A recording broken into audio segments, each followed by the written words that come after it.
नमस्ते दोस्तों, simplifying GST has been the Mantra over my YouTube channel. दोस्तों, आज मैं आपके साथ सर्कुलर की बात करने वाला हूँ, सर्कुलर 192 की। ये सर्कुलर अभी कल ही 17 जुलाई 2023 को सीबीआईसी के द्वारा जारी किया गया है और ये जैसा कि हम जानते हैं अभी 50th जीएसटी की काउंसिल मीटिंग हुई थी। इस सर्कुलर को जो जारी किया गया है वो जो 50th जीएसटी काउंसिल मीटिंग में जो फैसले लिए गए थे उनको पूरा करने के लिए, उनको इफेक्टिव बनाने के लिए इस सर्कुलर को जारी किया गया है।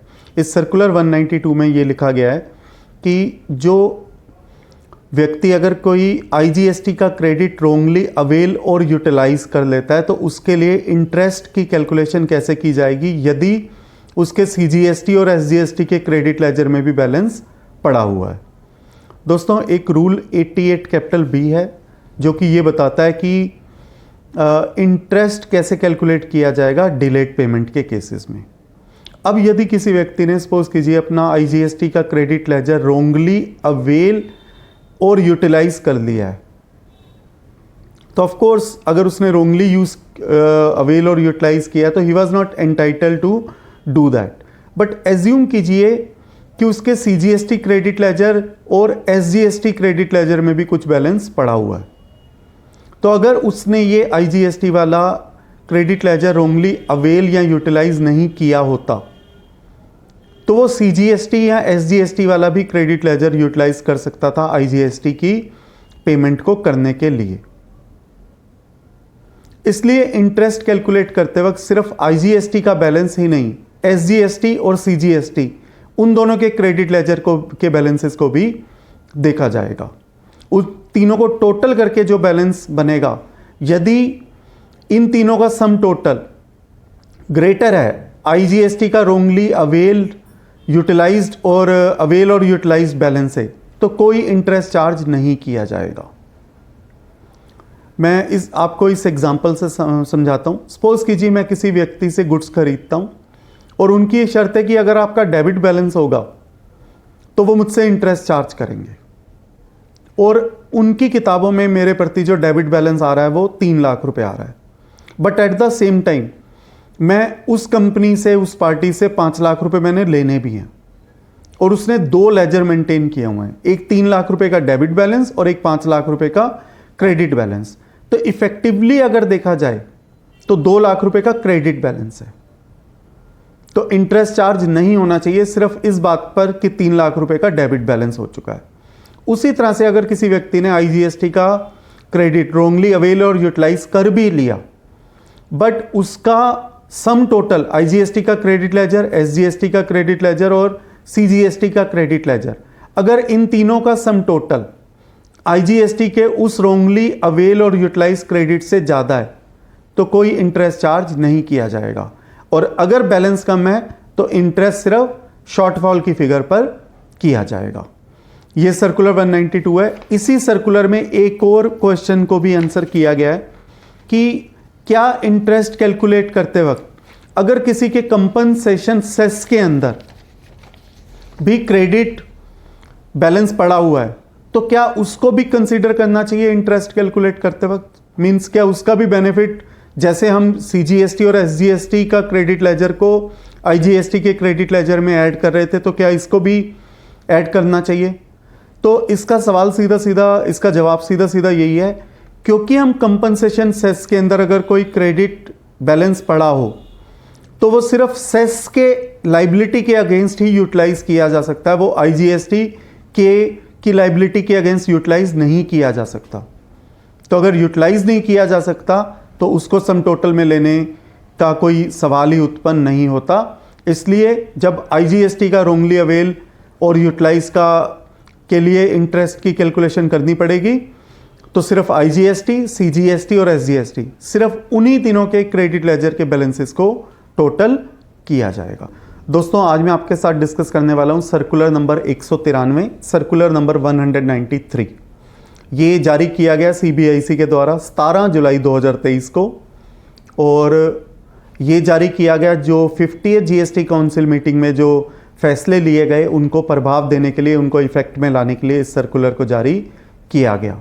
दोस्तों, इस सर्कुलर नंबर 193 को डिस्कस करने से पहले मैं एक उस सर्कुलर को डिस्कस करूंगा जो कि लास्ट ईयर जारी किया गया था, सर्कुलर नंबर 183 डेटेड 27 दिसंबर 2022 को। और उसके बीच में कुछ कमियां होते हुए भी ये अलाउ किया गया कि रेसिपिएंट को उसका आईटीसी मिलना चाहिए, चाहे there have been some errors, ताकि लिटिगेशन कम से कम हो, लिटिगेशन ना रहे। और उसमें 4 परिस्थितियों का एग्जाम्पल दिया गया। दोस्तों, सरकार के लिए सेक्शन 16 सबसेक्शन 2 क्लोज सी बहुत इंपॉर्टेंट रहा है कि गवर्नमेंट को उसका टैक्स पहुंच जाना चाहिए। और गवर्नमेंट कहती है अगर मुझे मेरा टैक्स पहुंच गया, तो रेसिपिएंट अगर आईटीसी ले भी रहा है तो उन्हें कोई दिक्कत नहीं है, दे आर वेरी फ्री कि आप आईटीसी लीजिए, रेसिपिएंट आईटीसी ले, उन्हें कोई दिक्कत नहीं है, प्रोवाइडेड गवर्नमेंट के पास जो एप्लीकेबल टैक्स है वो पहुंच जाए as per the requirement of section 16 subsection 2 clause C of CGST act 2017। और उसमें 4 एग्जाम्पल का जिक्र किया गया था सर्कुलर नंबर 183 में। पहला एग्जाम्पल, किसी सप्लायर ने जीएसटीआर 1 नहीं भरी पर जीएसटीआर 3 भी भर दी है। तो दोस्तों सोचिए, किसी सप्लायर ने अगर 1 नहीं भरी पर 3 भी भर दी, तो अगर 3 भी भर दी है तो 3B के थ्रू उसने गवर्नमेंट को टैक्स पहुंचा दिया है। तो गवर्नमेंट कहती है अगर उसने 1 नहीं भी भरी तब भी कोई बात नहीं, रेसिपिएंट क्रेडिट ले सकता है। सेकंड स्थिति है कि जब सप्लायर ने 1 और 3B दोनों भर दी पर किसी पर्टिकुलर सप्लाई को जीएसटीआर 1 में रिपोर्ट करना उससे रह गया, जीएसटीआर 1 में रिपोर्ट करना रह गया। इट मींस उसने जीएसटीआर 3B में रिपोर्ट किया है, जो गवर्नमेंट को टैक्स देना है वहां पर उसने टैक्स दिया, बट जीएसटीआर 1 में रिपोर्ट करना रह गया। जब जीएसटीआर 1 में रिपोर्ट करना रह गया तो ऑफकोर्स वो रेसिपिएंट के फॉर्म 2A या 2B में नहीं नजर आएगा। जब फॉर्म 2A या 2B में नजर नहीं आएगा तो वो क्रेडिट नहीं ले सकता। तो वैसी स्थिति को भी सर्कुलर 183 में कवर किया गया, बट दोनों केसेस में ये इंश्योर किया गया कि गवर्नमेंट के पास टैक्स पहुंच चुका हो। तीसरा केस ये है कि सप्लायर ने जीएसटीआर 1 भी भरा, जीएसटीआर 3B भी भरा और सप्लाईज को रिपोर्ट भी किया, बट उसने B2B ट्रांजैक्शन को गलती से B2C दिखा दिया। इन दिस केस क्योंकि उसने जीएसटीआर 1 और जीएसटीआर 3B दोनों भरे हुए हैं तो गवर्नमेंट के पास टैक्स पहुंच चुका है, बट क्योंकि उसने B2B ट्रांजैक्शन को B2C करके दिखाया है, रेसिपिएंट को उसका क्रेडिट नहीं मिल पाया क्योंकि उसके फॉर्म 2A या 2B में नहीं आया। तो ऐसी स्थिति को कवर करने के लिए भी सर्कुलर 183 में बेनिफिट दिया गया था रेसिपिएंट को। और लास्ट कंडीशन ये है कि जहां सप्लायर ने जीएसटीआर 1 भी भरी, जीएसटीआर 3B भी भरी, बट रेसिपिएंट का जीएसटीएन गलत दिखा दिया। जो रेसिपिएंट का जीएसटीएन अगर ए था, उसने किसी और पर्सन का रेसिपिएंट जीएसटीएन बी करके रिटर्न भर दी। तो जो करेक्ट रेसिपिएंट है, जो एक्चुअल रेसिपिएंट है, जो ओरिजिनल रेसिपिएंट है, उसके जीएसटीआर 2A या 2B में क्रेडिट नजर नहीं आएगा और वो क्रेडिट नहीं ले पाएगा। इस स्थिति को भी सर्कुलर 183 में कवर किया गया था और ये बातें लिखी गई थी कि अगर सप्लायर ये सर्टिफिकेट लिखकर दे दे कि उसने गवर्नमेंट को टैक्स दे दिया है, सेक्शन 16 सबसेक्शन 2 क्लोज C की रिक्वायरमेंट को पूरा कर दिया है, और वो ऐसा सर्टिफिकेट दे दे रेसिपिएंट को, तो रेसिपिएंट क्रेडिट ले सकता है। पर सप्लायर का सर्टिफिकेट तब चलेगा अगर ये आईटीसी का total credit less than 5 lakh होगा, और अगर यदि यही क्रेडिट 5 लाख रुपए से अधिक है तो सप्लायर का सर्टिफिकेट लेने की बजाय ये सर्टिफिकेट सीए के द्वारा दिया जाएगा कि गवर्नमेंट को टैक्स पहुंच चुका है, सेक्शन 16 सबसेक्शन 2 क्लोज C की रिक्वायरमेंट पूरी हो चुकी है और रेसिपिएंट बाकी सारी सेक्शन 16 की शर्तें पूरी करता है। यह था सर्कुलर नंबर 183। अब सर्कुलर नंबर 193 को जारी करने की जरूरत क्यों पड़ी? सर्कुलर नंबर 183 सिर्फ फाइनेंशियल ईयर 2017-18 और फाइनेंशियल ईयर 18-19 के लिए जारी किया गया था। अब जब हम फाइनेंशियल ईयर 19-20 और 20-21 की बात करें तो सर्कुलर 183 के उन कंटेंट को एज इट इज कॉपी किया गया है for financial year 1920 and for financial year 2021। But financial year 1920 में by way of notification number 49/2020 जो कि आई थी 9 अक्टूबर 2019 को, उसमें रूल 36 सब रूल 4 को इंसर्ट किया गया था और यह कहा गया था कि कोई भी रेसिपिएंट सिर्फ उतना ही क्रेडिट ले सकता है जितना कि उसके 2A में नजर आ रहा है एलिजिबल क्रेडिट प्लस 20%, और उससे ज्यादा वो क्रेडिट नहीं ले सकता। जबकि यह शर्त फाइनेंशियल ईयर 17-18 या 18-19 में या 1 अप्रैल 2019 से लेकर 8 अक्टूबर 2019 तक नहीं थी। और 9 अक्टूबर 2019 के बाद ये शर्त आ गई कि कोई भी रेसिपिएंट उतना ही क्रेडिट ले सकता है जितना कि उसके 2A में नजर आ रहा है, plus 20% of that eligible credit. तो अब अगर जो सर्टिफिकेट वर्क करेगा वो सिर्फ 20% तक के लिए वर्क करेगा, ये 20% के बियॉन्ड वर्क नहीं करेगा, जो कि फाइनेंशियल ईयर 17-18, 18-19 के लिए वर्क कर रहा था, और as well as it will work for 1 April 2019 to 8 October 2019। तो मैं आपको इसको एग्जाम्पल से समझाता हूं। एग्जाम्पल के थ्रू यही है कि यदि किसी रेसिपिएंट के 2A में जो एलिजिबल क्रेडिट नजर आ रहा है 3 लाख रुपए, और सप्लायर ने रेसिपिएंट ने क्रेडिट ले लिया 5 लाख रुपए, और उसके 2A में जो क्रेडिट नजर आ रहा था वो था 3 लाख रुपए, तो वो क्रेडिट सिर्फ 20% एक्सेस तक ले सकता था। तो वो क्रेडिट ले सकता था 3,60,000 रुपए तक के लिए। यहां पर भी उसको जो एडिशनल 60,000 का उसने क्रेडिट लिया है उसके लिए उसे सप्लायर का सर्टिफिकेट या CA का सर्टिफिकेट देना है। If credit amount is less than 5 lakh then supplier certificate will work, otherwise CA certificate will work. But for above 1,40,000 even supplier का या CA का सर्टिफिकेट भी वर्क नहीं करेगा। दोस्तों, जो रूल 36 सब रूल 4 है वो अभी तक हाई कोर्ट में उसकी वैलिडिटी के ऊपर चैलेंज है। तो देखते हैं इस सर्कुलर नंबर 193 का क्या इम्पैक्ट रहेगा अगर रूल 36 सब रूल 4 की वैलिडिटी अगर वो अल्ट्रा वायरस द एक्ट घोषित कर दिया जाता है। दोस्तों, ये सर्कुलर सिर्फ इतना नहीं है, इसके बीच में एक और सेकंड जो बहुत ज़्यादा लॉस की बात हो सकती है किसी भी रजिस्टर्ड पर्सन के लिए, वो ये हो सकती है कि एज्यूम कीजिए अक्टूबर 2019 में उसके GST या 2 में क्रेडिट नजर आ रहा था 3 लाख रुपए, और उसने क्रेडिट ले लिया 5 लाख रुपए। तो उसने जो क्रेडिट वो ले सकता था 20% एक्स्ट्रा मीन्स 3,60,000 रुपए तक के लिए, बट उसने क्रेडिट ले लिया 5 लाख रुपए। इट मीन्स उसने रूल 36 सब रूल 4 का वायलेशन किया और वो 1,40,000 का उसने एक्सेस क्रेडिट ले लिया। अब अगर मैं नवंबर 2019 पर आऊं, एज्यूम कीजिए कि उसके GST या 2A में क्रेडिट नजर आ रहा था 4 लाख रुपए, और उसने 3B में सिर्फ 2 लाख रुपए का क्रेडिट लिया, क्योंकि वो 2 लाख रुपए का क्रेडिट एक्स्ट्रा ऑलरेडी अक्टूबर 2019 में ले चुका था। तो डिपार्टमेंट ये भी कर सकता है कि वो 1,40,000 रुपए को तो अक्टूबर 2019 में डिनाई कर दे, और वो ये भी कहे कि आपने जो नवंबर में लिया वो आपने कम लिया और वो आप 1,40,000 रुपए छोड़ चुके हैं। तो वो उस एक्सेस अमाउंट का जो कि मोर देन 20% से ऊपर का होगा, उसके लिए रजिस्टर्ड पर्सन को खामियाजा भी भुगतना पड़ सकता है। कहीं कोई रजिस्टर्ड पर्सन सोचे कि मैं सिर्फ इंटरेस्ट देकर बच जाऊं, तो ये हो सकता है कि एक तरफ का उसे डिनायल हो जाए और सेकंड तरफ उसे मिले ही ना, और आज के दिन वो वैसे भी नहीं मिल सकता, क्योंकि जो क्रेडिट लेने का जो टाइम पीरियड है जो सेक्शन 16 में दिया हुआ है, वो टाइम पीरियड भी for up to financial year 21-22 तक के लिए बीत चुका है। और इसके साथ साथ जो 20% की मैंने शर्त बताई वो थी 9 अक्टूबर 2019 से 31 दिसंबर 2019 तक के लिए। उसके बाद 1 जनवरी 2020 से 31 दिसंबर 2020 तक के लिए 10% हो गया था, और फिर 1 जनवरी 2021 से 31 दिसंबर 2021 तक के लिए 5% हो गया था। तो अकॉर्डिंगली जो कैलकुलेशन जो होगी वो 9 अक्टूबर 2019 से लेकर 31 दिसंबर 2019 तक के लिए वो एडिशनल इंक्रीमेंट 20% का बेनिफिट मिलेगा किसी भी रजिस्टर्ड पर्सन को। बट फॉर द पीरियड 1 अक्टूबर 2020 से 31 दिसंबर 2020 उस पीरियड में 10%, और 1 जनवरी 2021 से लेकर 31 दिसंबर 2021 तक के लिए एडिशनल बेनिफिट 5% के हिसाब से कैलकुलेशन की जाएगी। दोस्तों, इसके साथ साथ 2 प्रोवाइजो की भी मैं बात करता हूं। दोस्तों, जैसा कि हमें सबको मालूम है कि साल 2020 में कोरोना आया था, और उसमें कोरोना में एक नोटिफिकेशन आई थी जिसमें यह लिखा था कि आपको रूल 36(4) को हर महीने कंप्लाई विद करने की ज़रूरत नहीं है।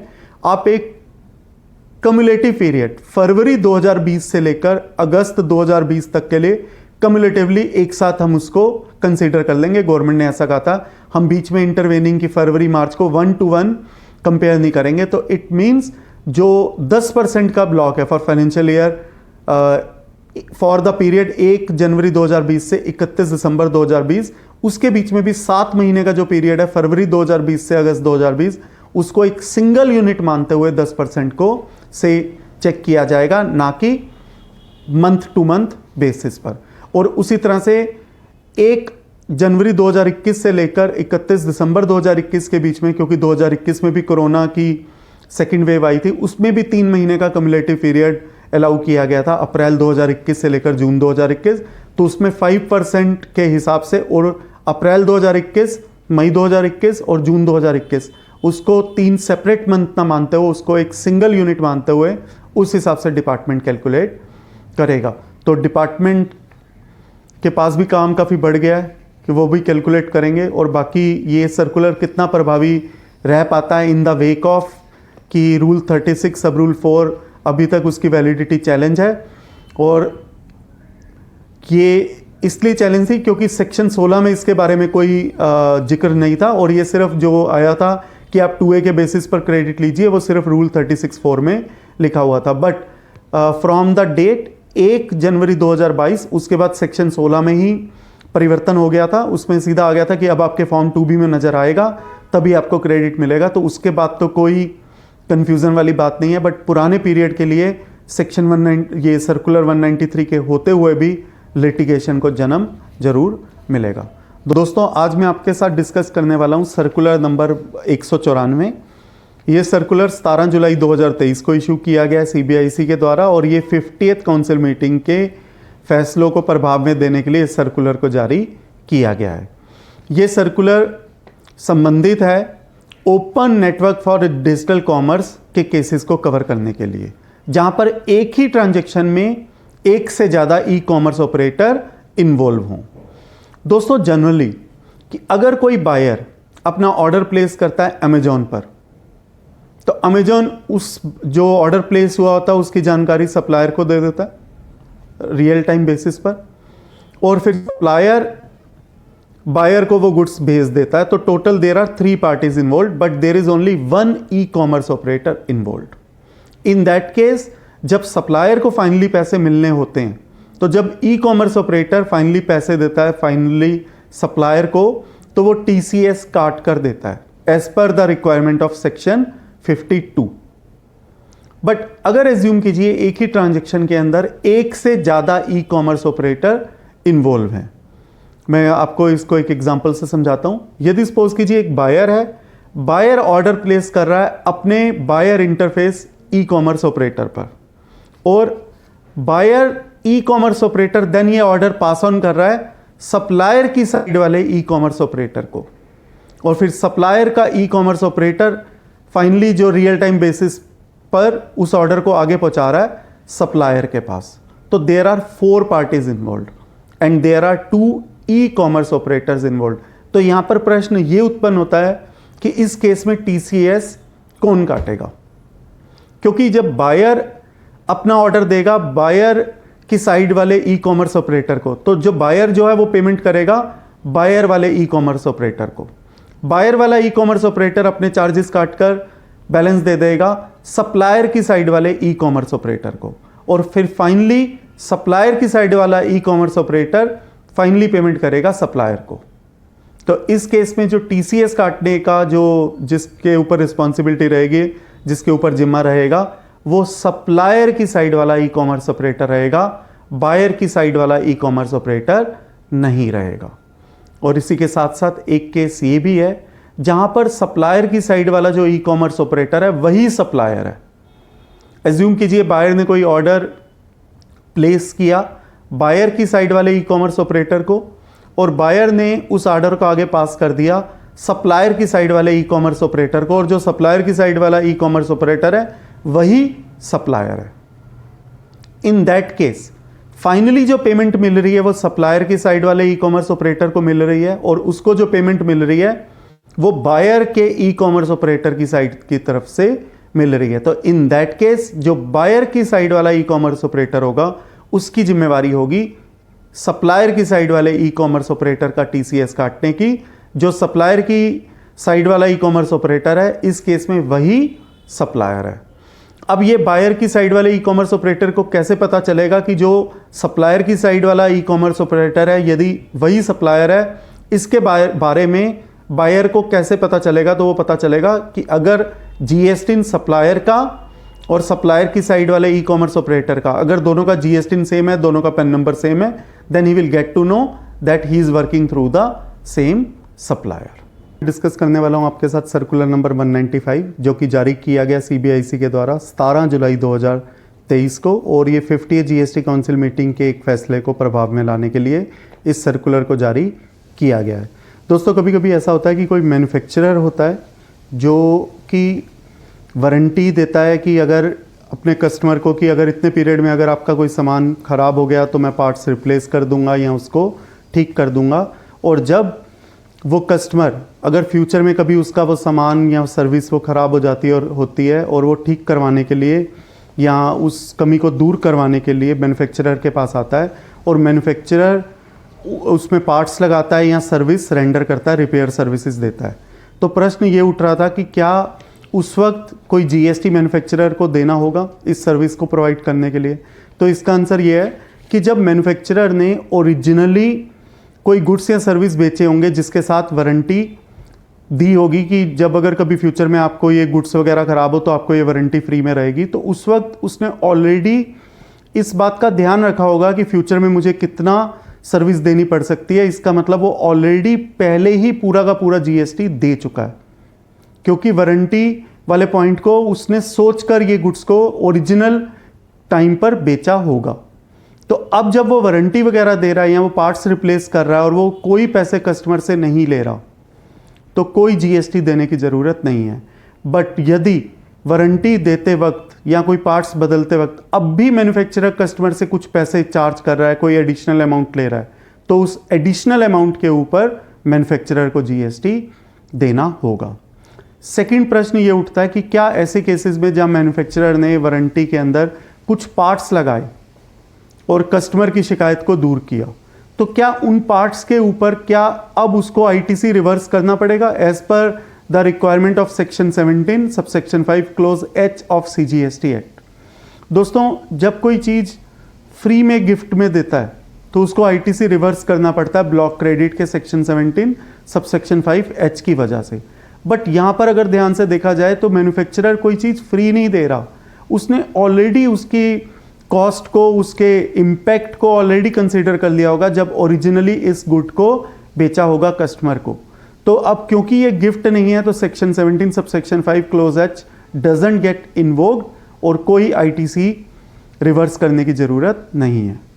तीसरा जो हो सकता है सवाल जो उठ सकता है वो ये सवाल उठ सकता है कि मैन्युफैक्चरर ने वारंटी दी हुई है कस्टमर को, बट कस्टमर ने ये जो सामान है ये डायरेक्टली मैन्युफैक्चरर से नहीं खरीदा, वो डिस्ट्रीब्यूटर से खरीदा, और अब कस्टमर का वो सामान, वो गुड्स खराब हो गए और वो डिस्ट्रीब्यूटर के पास आता है और डिस्ट्रीब्यूटर उस वारंटी को फुलफिल कर देता है। तो इन दैट केस अगर डिस्ट्रीब्यूटर ने कोई इनवॉइस रेज किया है मैन्युफैक्चरर को, तो डिस्ट्रीब्यूटर को उसके ऊपर जीएसटी देना होगा और मैन्युफैक्चरर उसका आईटीसी भी क्लेम कर सकता है। एट द सेम टाइम अगर डिस्ट्रीब्यूटर ने कस्टमर से भी कुछ पैसे लिए हैं इस काम को करने के लिए, तो डिस्ट्रीब्यूटर इसके लिए भी इनवॉइस रेज करेगा और उसके लिए भी उसको जीएसटी पे करना पड़ेगा। बट अगर डिस्ट्रीब्यूटर ने फाइनल कस्टमर से कोई पैसे नहीं लिए हैं तो उस ट्रांजैक्शन के ऊपर कोई जीएसटी नहीं रहेगा। बट अगर डिस्ट्रीब्यूटर ने मैन्युफैक्चरर से इस काम के बदले में कोई पैसे लिए हैं तो उस पर जीएसटी पे करना पड़ेगा। अगला सवाल ये उठता है कि जो डिस्ट्रीब्यूटर ने मैन्युफैक्चरर से अगर कुछ पैसे लिए हैं और डिस्ट्रीब्यूटर ने मैन्युफैक्चरर को इनवॉइस रेज किया है, तो क्या मैन्युफैक्चरर उसका आईटीसी का बेनिफिट ले पाएगा? यस, वो बिल्कुल आईटीसी का बेनिफिट ले पाएगा।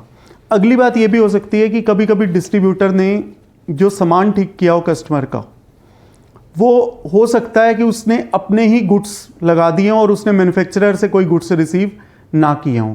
तो इन दैट केस जो डिस्ट्रीब्यूटर है वो इनवॉइस रेज करेगा मैन्युफैक्चरर को कि देखिए गुड्स तो आपने लगाने थे बट गुड्स मैंने लगा दिए। तो या तो वो इनवॉइस रेज करेगा या वो डेबिट नोट रेज करेगा, और in that case distributor will pay GST and manufacturer will be entitled to take ITC. पर कभी कभी ऐसा भी हो सकता है कि उन गुड्स को रिप्लेस तो कर रहा है डिस्ट्रीब्यूटर, बट मैन्युफैक्चरर ने डिस्ट्रीब्यूटर को वो गुड्स पहुंचा दिए। तो इन दैट केस कोई जीएसटी किसी को भी पे करने की ज़रूरत नहीं है, अगर कोई जो कंसिडरेशन है वो इन्वॉल्व नहीं है। साथ के साथ ये भी हो सकता है कि डिस्ट्रीब्यूटर ने अपने गुड्स लगाए और मैन्युफैक्चरर ने एक क्रेडिट नोट रेज कर दिया इस काम के लिए। तो इन दैट केस मैन्युफैक्चरर अपनी आउटपुट टैक्स लायबिलिटी को रिड्यूस कर सकता है, प्रोवाइडेड डिस्ट्रीब्यूटर ने अपने आईटीसी को रिवर्स किया हो। ये जो क्रेडिट नोट इशू किया जाता है ये as per requirement of section 34 of CGST act 2017 के अंतर्गत किया जाता है। और अगला जो प्रश्न उठ सकता है वो ये उठ सकता है कि डिस्ट्रीब्यूटर अगर कस्टमर से बिना कोई पैसे लिए वारंटी में उसका कोई सामान ठीक करता है डिस्ट्रीब्यूटर, बट वो मैन्युफैक्चरर से पैसे चार्ज करता है, तो ऑफ कोर्स ये इस सवाल को मैं पहले आपके साथ कवर कर चुका हूँ। इस केस में डिस्ट्रीब्यूटर मैन्युफैक्चरर से जीएसटी चार्ज करेगा और जो मैन्युफैक्चरर है वो उसका आईटीसी क्लेम कर सकता है। और लास्ट सवाल ये है कि यदि कोई मैन्युफैक्चरर है वो एक्सटेंडेड वारंटी देते हैं कस्टमर को, मैन्युफैक्चरर या कोई थर्ड कंपनी है जो एक्सटेंडेड वारंटी देते हैं कस्टमर को, दो पीरियड में दे सकते हैं। या तो ये एक्सटेंडेड वारंटी उसी वक्त दे सकते हैं जब कस्टमर ने उस सामान को ओरिजिनली खरीदा है, या कभी फ्यूचर में भी दी जा सकती है। अगर ये वारंटी उसी वक्त दी जा रही है जब कस्टमर ने ये सामान खरीदा है तो जीएसटी रेट वो वाला रेट अप्लाई होगा जो कि उस प्रोडक्ट का रेट होगा और इसको कंपोजिट सप्लाई माना जाएगा। वारंटी चार्जेस के लिए वारंटी चार्जेस वाला जीएसटी रेट अप्लाई नहीं करेगा अगर वारंटी साथ में दी गई है at the time of purchase of that good by the customer. In that case GST rate that would be applied, that would be the GST rate of the product due to that composite supply concept. But अगर ये warranty बाद में किसी customer ने खरीदी है company से तो जीएसटी रेट जो लगेगा वो वारंटी से संबंधित जो जीएसटी रेट होगा वो वाला जीएसटी रेट अप्लाई होगा।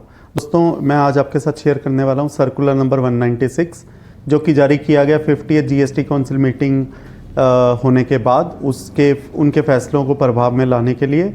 ये सर्कुलर 17 जुलाई 2023 को जारी किया गया और इस सर्कुलर के थ्रू एक प्रश्न जो कि यदि किसी सब्सिडरी कंपनी के शेयर्स हेल्ड किए जाते हैं होल्डिंग कंपनी के द्वारा तो क्या इस एक्टिविटी को सप्लाई ऑफ सर्विस माना जाएगा या नहीं माना जाएगा, और यदि माना जाएगा तो क्या इस पर जीएसटी लगेगा या जीएसटी नहीं लगेगा। दोस्तों जो शेयर्स हेल्ड किए जा रहे हैं किसी सब्सिडरी कंपनी के होल्डिंग कंपनी के द्वारा, सबसे पहले शेयर्स की बात करने से पहले मैं सिक्योरिटीज़ की बात करूंगा। सिक्योरिटीज़ को ना गुड्स की डेफिनेशन में रखा गया है सीजीएसटी एक्ट में, ना ही सर्विस की डेफिनेशन में रखा गया है। और जो शेयर्स होते हैं वो सिक्योरिटीज़ की डेफिनेशन का पार्ट होते हैं। Shares have been included in the definition of securities under clause H of section 2 of securities contract regulation act 1956। तो जो शेयर्स होते हैं वो सिक्योरिटीज की डेफिनेशन में है और जो सिक्योरिटीज है वो नीदर गुड है नॉर सर्विस है एज पर सीजीएसटी एक्ट। अब जबकि शेयर्स गुड्स या सर्विस ही नहीं है तो अगर होल्डिंग कंपनी उन शेयर्स को हेल्ड कर भी रही है किसी सब्सिडरी कंपनी के तो इस एक्टिविटी को neither supply of goods nor supply of service माना जाएगा। और अब जबकि ये सप्लाई ऑफ गुड्स या सप्लाई ऑफ सर्विस है ही नहीं तो ये सप्लाई भी नहीं है, और जब ये सप्लाई भी नहीं है तो ये जीएसटी के दायरे से बाहर रहेगी। इसी पॉइंट को क्लैरिफाई करने के लिए इस सर्कुलर नंबर 196 जो कि जारी किया गया 17 जुलाई 2023 को इसको इशू। दोस्तों आज मैं आपके साथ शेयर करने वाला हूं सर्कुलर नंबर 198 जो कि जारी किया गया सीबीआईसी के द्वारा 17 जुलाई 2023 को, और ये जारी किया गया 50th जीएसटी काउंसिल मीटिंग के फैसलों को प्रभाव में लाने के लिए। दोस्तों इस सर्कुलर नंबर 198 को डिस्कस करने से पहले मैं आपके साथ ये शेयर करना चाहता हूँ कि कुछ ऐसे गवर्नमेंट डिपार्टमेंट या एस्टेब्लिशमेंट होते हैं जिनको वैसे जीएसटी नंबर की कोई ज़रूरत नहीं होती, बट सेक्शन 51 में वो टीडीएस काटा करते हैं। सेक्शन 51 ऑफ सीजीएसटी एक्ट में उनको टीडीएस काटना होता है, और सेक्शन 24 में लिखा हुआ है कि जिसको सेक्शन 51 में टीडीएस काटना होता है उसको कंपलसरी रजिस्ट्रेशन लेना पड़ेगा as per section 24 clause 6 of CGST act. तो जो गवर्नमेंट डिपार्टमेंट हैं या एस्टेब्लिशमेंट हैं या गवर्नमेंट एजेंसीज हैं, उनको वैसे तो जीएसटी रजिस्ट्रेशन नंबर लेने की ज़रूरत नहीं थी, बट क्योंकि उनको टीडीएस काटना है तो सेक्शन 24 में मैंडेटरीली उनको जीएसटी का रजिस्ट्रेशन लेना पड़ा। प्रश्न ये उठता है कि यदि कोई रजिस्टर्ड पर्सन ऐसी गवर्नमेंट एस्टेब्लिशमेंट को या डिपार्टमेंट को या एजेंसीज को जिनको टीडीएस की वजह से कंपलसरी रजिस्ट्रेशन लेना पड़ा, यदि कोई रजिस्टर्ड पर्सन इनको गुड्स या सर्विस सप्लाई करता है, तो क्या उसको ई इनवॉइस जारी करना पड़ेगा या नॉर्मल इनवॉइस विल वर्क? दोस्तों, इस पॉइंट को समझने से पहले सीधा सीधा हमें यह समझना है कि जो रजिस्टर्ड पर्सन है और अगर वो किसी गवर्नमेंट एजेंसी या गवर्नमेंट एस्टेब्लिशमेंट या डिपार्टमेंट को कुछ सप्लाई कर रहा है और जो गवर्नमेंट एस्टेब्लिशमेंट है वो भी रजिस्टर्ड है, तो ये जो सप्लाई हो रही है ये B2B हो रही है और B2B में ई इनवॉइस इज एप्लीकेबल। और कोई ऐसी एग्जम्पशन अवेलेबल नहीं है कि जहां पर यह कहा गया हो कि यदि आप गवर्नमेंट एस्टेब्लिशमेंट या गवर्नमेंट डिपार्टमेंट या एजेंसी को सप्लाई कर रहे हैं तो आपको ई इनवॉइस जारी करने की जरूरत नहीं है। ऐसी कोई एग्जम्पशन अवेलेबल नहीं है। तो जब कोई एग्जम्पशन अवेलेबल नहीं है तो इस केस में, क्योंकि ये B2B ट्रांजैक्शन है और अगर किसी रजिस्टर्ड पर्सन के ऊपर जिसके ऊपर ई इनवॉइस इज ऑलरेडी एप्लीकेबल क्योंकि उसका एग्रीगेट टर्नओवर बढ़ चुका है, तो उसको गवर्नमेंट एस्टेब्लिशमेंट एजेंसी या डिपार्टमेंट के लिए भी ई इनवॉइस ही जारी करना पड़ेगा टू कंप्लाई विद रूल 48 सब रूल 4 ऑफ CGST रूल्स। दोस्तों, मैं उम्मीद करता हूँ ये वीडियो आपके बिजनेस एंडेवर्स के लिए, आपकी नॉलेज के लिए, आपके प्रोफेशनल एंडेवर्स के लिए काफ़ी यूजफुल साबित होगा। धन्यवाद।